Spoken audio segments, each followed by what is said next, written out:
Momentum is equal to patient plus consistent execution. Patience plus consistent execution. Have you ever felt like you woke up in the morning and like days, weeks, or even months, sometimes unfortunately years have passed and you're just like, what's been going on? Where did the time go? I've been so unproductive, lazy, depressed, whatever the case may be. Back then, I had that goal I was achieving, that I was striving for. Every day I was putting in action and grinding through my daily habits. But all that fell apart. And you ask yourself, where did the momentum go? I was swinging and without even knowing it, I fell off the swing. Ladies and gentlemen, welcome to another episode of the Rocus Focus show. Today, we will be talking about momentum. Yeah. I wanted to really talk about consistency. And for me, consistency has been a really weird word. They say consistency is key. I've always heard it. I've always believed it. Not too many times have I executed it. I'm being hard on myself. I've been consistent, but not to the point where it really pushed through. I'm talking consistency for years at a time. I feel like that's because I saw consistency as a really daunting task. I don't know if I've ever looked it up in the Webster's dictionary or in today's world, Google, but I think my mind always told me that if I need to be consistent, I need to do it every single day. Excuse me, tuna salad coming back up. Every single day without fail. Without fail, like that means I can't miss a day. And in my head, that's what consistency was, right? And clearly, you can probably guess it now. In that definition, there was this expectation of perfection of some sort. And as I, get older, I'm realizing, as I'm starting my own business, I'm realizing that that's definitely what consistency cannot be. Because, as much and as detailed we want to plan out our lives and say, I'm going to do this every single day, stuff comes up, man.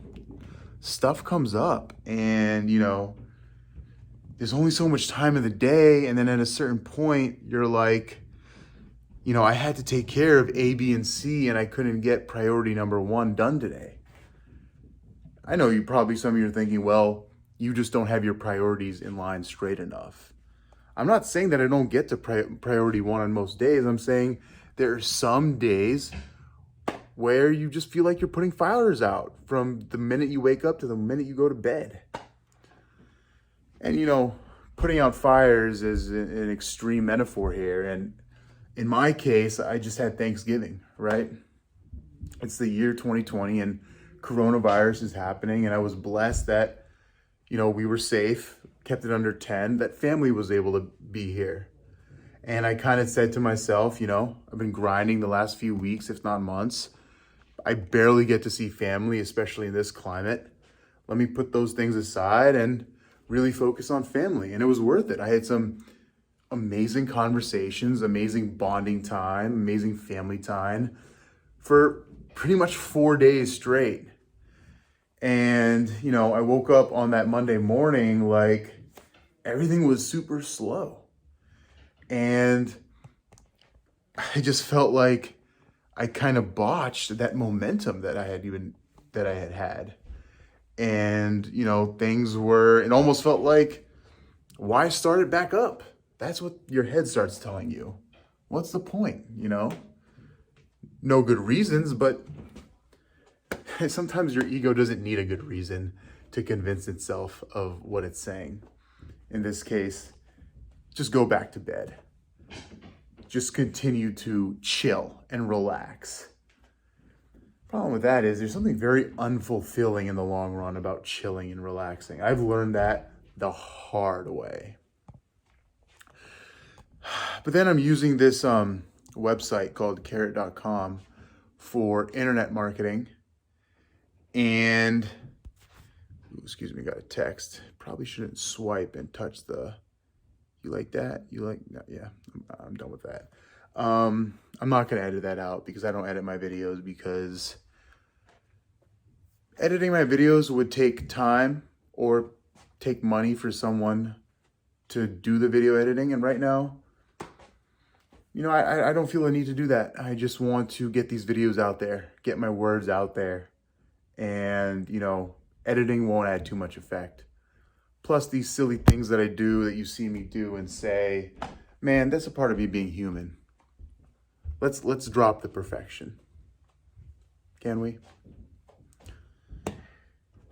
So there's this website, carrot.com, the CEO, Trevor Mock. He talks so much about momentum and how important it is. He has his own podcast and he brings it up pretty much in every episode. And he's the one who gave me this formula. Momentum equals patience plus consistent execution, right? Patience is like, everyone has their own operational definition, their own version of what it means. One of them that I really like is it's not only waiting until you get what you want, but maintaining a good, positive, upbeat attitude while you're waiting. And that's the hard part about patience, right? So when I woke up Monday morning after Thanksgiving and I'm having these negative thoughts, like, what's the point of momentum? What's the point of this? Why not just chill? That's not really me being patient, right? I mean, I might be willing to wait to whatever goal I need to reach, but if I'm being sulky about it, if I'm having thoughts of, why not just drop it? Why not giving up? That's not signs of me fully believing, right? So I realized, yes, I didn't have momentum because I wasn't truly being patient. And then comes consistent execution, the second part of the equation, right? Not just reading about something, not just thinking about something or theorizing about something, but executing on a consistent basis. And I don't know, like, what does consistent mean? I think consistent means, let's say you have a planner and every week you want to meditate. We've already discussed meditating every day without fail is perfection, and that's not what we're going for here. We've already established that.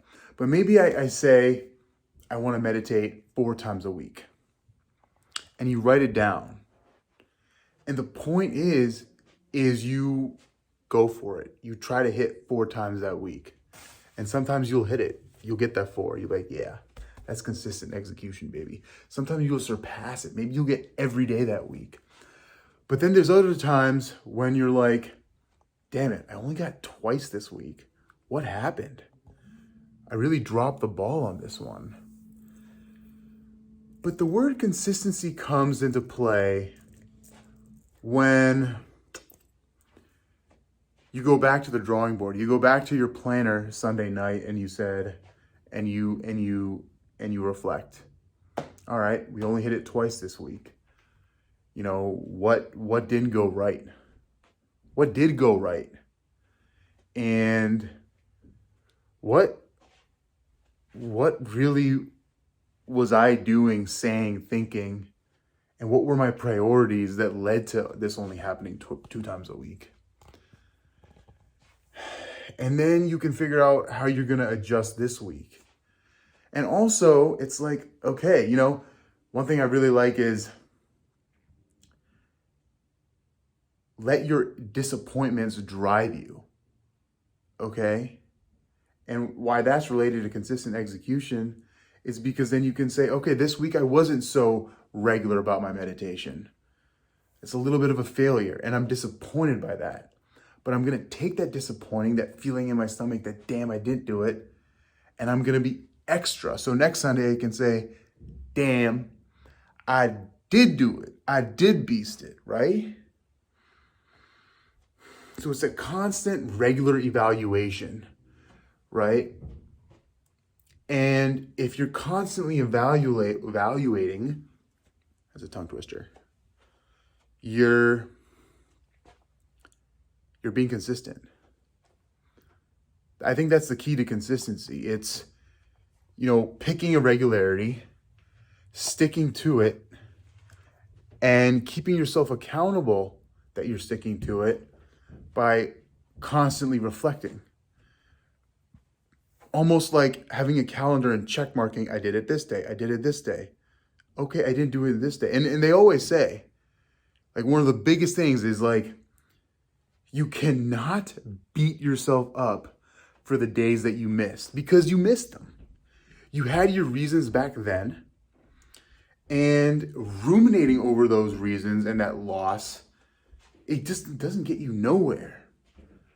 Now, like I said, you can take those excuses you want to make, you can see them as disappointment, and you can allow that disappointment to drive you to be more regular in the future. I say this super passionately because there's just been so many times where I had momentum, I fell off the wagon, and then I was just like pissed at myself that I got off the wagon. I was like mad at myself. And I let that feeling take over to the point where I convinced myself that I no longer should take action. With saying it now to you guys, it makes no sense. I somehow convinced myself to stop taking action because there was a gap. Although I'm not so hard on myself, but because I did that because I was so set in my beliefs that consistency meant doing something every single day without fail. And then if I missed a day, I, Rohan, am not a consistent person. And it felt like it made it easier to fill that hole I had of not being consistent by just not doing anything altogether, by avoiding that responsibility, avoiding that goal. It felt much easier.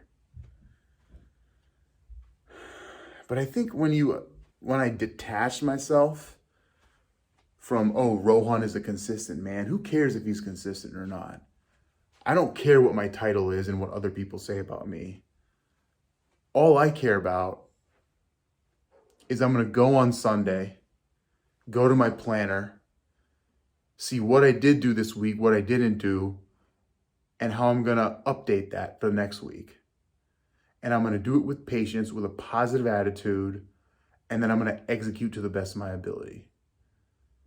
And as long as I do that, we're going to be riding that wave, we're going to be surfing that wave, and nobody is going to stop that momentum.